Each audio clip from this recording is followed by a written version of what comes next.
सभी बच्चों को मेरा नमस्कार।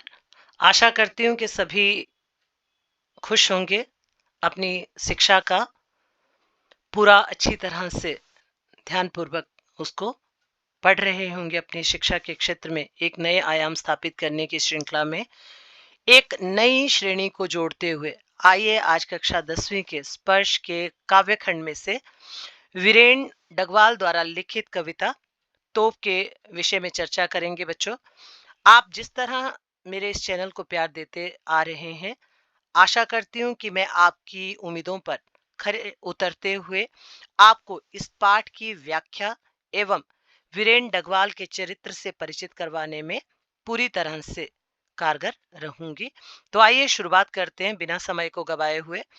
वीरेन डगवाल के बारे में बच्चों कहें तो वीरेन डगवाल का जन्म 5 अगस्त 1947 को उत्तराखंड के टिहरी गढ़वाल जिले में कीर्ति नगर में हुआ था।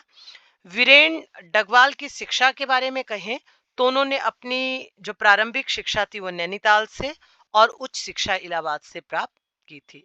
ये पत्रकारिता के क्षेत्र से जुड़े हुए थे बच्चों, और अपने जीवन में इन्होंने साधारण लोग, जो हम जैसे साधारण लोग हैं समाज में, मध्यम वर्ग जो है, और हाशिए पर स्थित जीवन के विलक्षण व्योरों और दृश्य वीरेन की कविताओं में हमें मिलते हैं। विशिष्टता है उनके काव्य की विशेष रूप में कि छोटी छोटी चीजों को उन्होंने अपने काव्य का विषय बनाया है।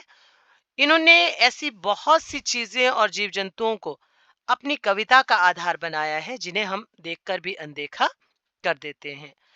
अब जैसे इस पाठ की ही हम बात कहें तो वीरेन जी ने इस कविता में जो शीर्षक लिया है वो है तोप। तो हम सभी तोप को अगर देखते हैं, एक तोप अगर बेकार होकर खड़ी है युद्ध की स्थिति के बाद, तो हम उस पर उतना ध्यान नहीं देते हैं। पर वीरेन जी ने अब तक अगर हम कहें तो 2 कविता संग्रह इस दुनिया में और दुष्चक्र में सृष्टा है उसका प्रकाशन किया है। प्रकाशित हो चुके हैं उनके ये 2।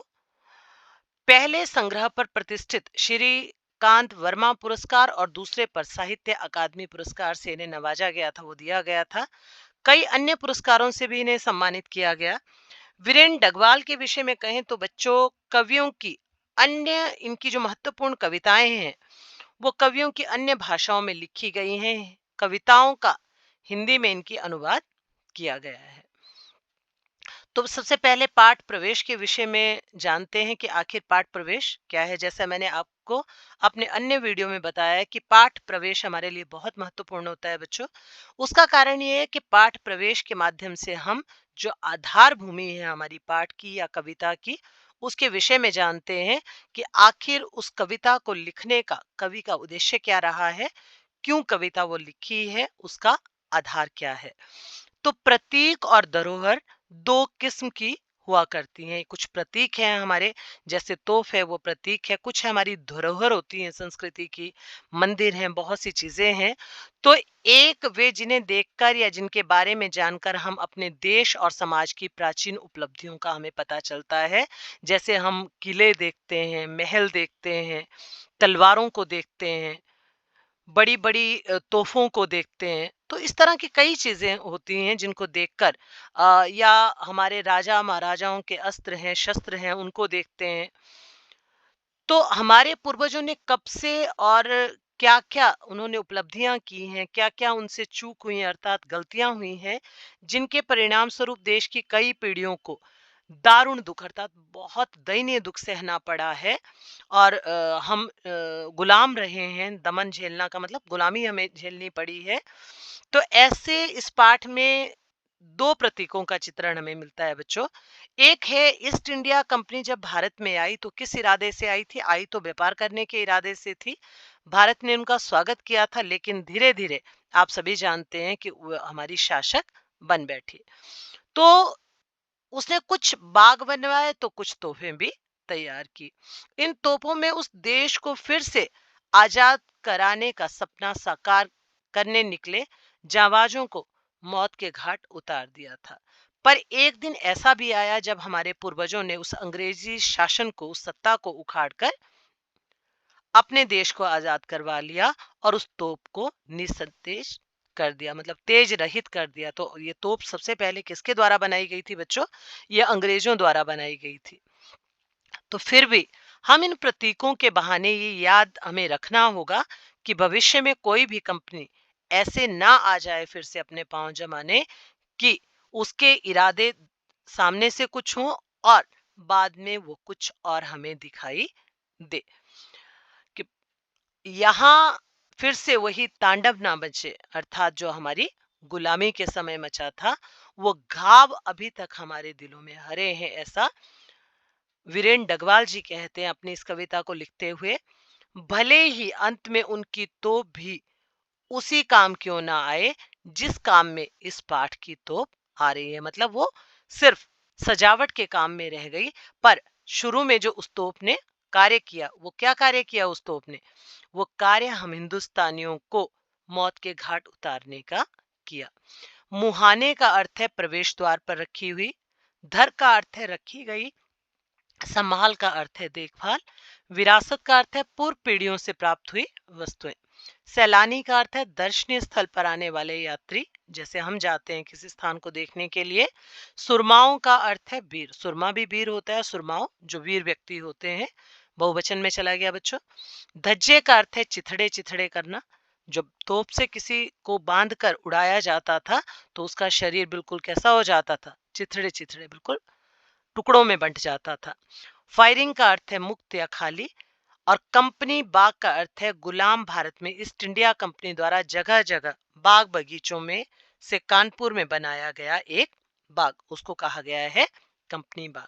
तो आइए अब इन कठिन शब्दों के अर्थ जानने के बाद बच्चों पुनः शुरू करते हैं तोप कविता की व्याख्या, ताकि आप इस कविता को लिखने का जो कवि का उद्देश्य रहा है उसको समझने के साथ साथ इस कविता में दिए गए शब्दों के कलिष्ठ अर्थों को समझ पाए और इसका भावार्थ और इसकी जो सरल व्याख्या है उसे समझ पाए। कंपनी बाग के मुहाने पर धर रखी है यह 1857 की तोप, इसकी होती है बड़ी संभाल, विरासत में मिले कंपनी बाग की तरह साल में चमकाई जाती है 2 बार। कवि क्या कहते हैं कि अब हम आजाद हो गए हैं और हमारा देश गुलामी की उन वेड़ियों से छूट चुका है, परंतु फिर भी उस कंपनी बाग में जो एक मुख्य द्वार पर प्रवेश करते ही हम देखते हैं कि उसके मुहाने पर अर्थात प्रवेश द्वार पर एक तोप रखी गई है। तो इस तोप को कब प्रयोग में लाया गया था बच्चों? ये लाई गई थी सन 1857 की लड़ाई में, उस संग्राम में लाई गई थी वो, हमारे शुरुआत जहां से हुई हमारे स्वतंत्रता संग्राम की। धर रखी गई है, धर रखी गई का मतलब है संभाल कर रखी गई है। इसकी होती है बड़ी संभाल, संभाल मतलब इसकी बहुत देख रेख होती है, इसको बहुत अच्छे तरीके से रखा जाता है क्योंकि ये तोप हमें विरासत में मिली है। कंपनी बाग की तरह, कंपनी बाग भी उन अंग्रेजों द्वारा हमें विरासत में मिला है और ये तोप भी साल में चमकाई जाती है 2 बार, और साल में केवल 2 बार इसको खूब चमकाया जाता है। अब साल में कब कब इस कंपनी बाग में रखी हुई तोप को चमकाया जाता होगा बच्चों? तो ये सोचने वाली बात है कि जब हमारा 26 जनवरी और 15 अगस्त का समय होता है, अर्थात गणतंत्र दिवस और स्वतंत्रता दिवस का समय होता है, उस समय सैलानी उसको देखने जाते हैं तो उस समय उसको बहुत सुंदर सजाया जाता है, चमकाया जाता है, अर्थात उसमें बहुत सुंदर उसको बनाया जाता है। सुंदर बनाने का मतलब उसकी साफ सफाई की जाती है। सुबह शाम कंपनी बाग में आते हैं बहुत से सैलानी, क्योंकि उस समय बहुत से सैलानी हम में से लोग क्या करते हैं, अपने राष्ट्रीय त्योहारों पर ही अधिकतर ऐसे स्थानों पर जाते हैं। तो उसके लिए एक व्यंग्य भी किया है कवि ने यहाँ कि सुबह शाम कंपनी बाग में आते हैं बहुत सैलानी, के सुबह से लेकर शाम तक बहुत से सैलानी जो पर्यटक हैं, सैलानी होते हैं बच्चों पर्यटक, वो यहाँ घूमने आते हैं। उन्हें बताती है यह तोप। अब तोप क्या है? तोप तो रखी गई है, वो अपने आप नहीं बोलेगी, पर यहाँ कवि ने अपने शब्दों के माध्यम से बताया है कि वो तोप जो रखी गई है अपना इतिहास उनको बताती है कि मैं बड़ी जबर उड़ा दिए थे मैंने अच्छे अच्छे सुरमाओं के धज्जे, अपने ज़माने में, कि उस तोप को देखकर ऐसा लगता है मानो कि वह इतने गर्व से खड़ी हुई है, सजी हुई वहाँ, कि वो सबको बताती है कि सन 1857 के स्वतंत्रता संग्राम में मैंने बहुत जबर जबर का मतलब बहुत जबरदस्त, बहुत अच्छा काम किया था। उड़ा दिए थे मैंने अच्छे अच्छे सुरमाओं के चिथड़े। धज्जे का अर्थ होता है चिथड़े के अच्छे अच्छे जो वीर व्यक्ति थे, शूरवीर व्यक्ति थे, मैंने उनके चिथड़े उड़ा दिए थे। अपने जमाने में, जब मेरा एक जमाना था, जब मैं चलती थी, जब मेरी गौरव गाथा थी, तो उस समय मैंने इस तरह का वीरता से बहादुरी वाला जो कार्य था वो किया था। अब तो बहरहाल, अब तो बहरहाल का मतलब क्या है बच्चों, कि मैं अपने समय में बहुत विनाशकारी रही, लेकिन बहरहाल का मतलब है लेकिन छोटे लड़कों की घुड़सवारी से अगर यह फायरिंग हो तो उसके ऊपर बैठकर चिड़िया ही अक्सर करती हैं गपशप। अपने उस समय को याद करती हुए तो कहती है कि आजकल तो मैं एक खिलौने के रूप में काम कर रही हूँ, अर्थात मैं उस तरह की शक्तिशाली अब नहीं रही हूँ, मेरा प्रयोग युद्ध में नहीं होता है। अब बच्चे तोप पर बैठकर क्या करते हैं, घुड़सवारी का आनंद लेते हैं। अगर ये फायरिंग हो तो उसके ऊपर बैठकर चिड़िया ही अक्सर करती हैं गपशप। अब मैं उस तरह की फायरिंग करने वाली नहीं रही हूं, अब मैं बम नहीं बरसाती हूँ। तो क्या होता है, अगर मैं खाली हूं तो उस समय चिड़िया इस पर बैठकर आपस में गप्पे मारती हैं, बातें करती हैं, अर्थात मुझसे बिना डरे हुए वो छोटा सा पक्षी चिड़िया जो है वो भी मुझ पर बैठ जाता है।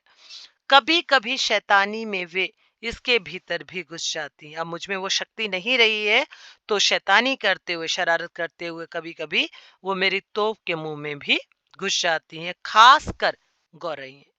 मैं जो तोप हूँ मेरे मुंह में भी वो घुस जाती हैं, अंदर चली जाती हैं। खासकर जो गौरैया पक्षी है वो ऐसा बार बार करता है, क्योंकि वो मुझसे बिल्कुल भयभीत नहीं होती। क्यों भयभीत नहीं होती? क्योंकि अब मुझ में वो ताकत नहीं रही है, मैं वो उस तरह से बम नहीं बरसाती हूँ, मैं उस तरह से शूरवीरों की जिस तरह मैं चिथड़े उड़ाती थी, आज मुझ में वो शक्ति नहीं है।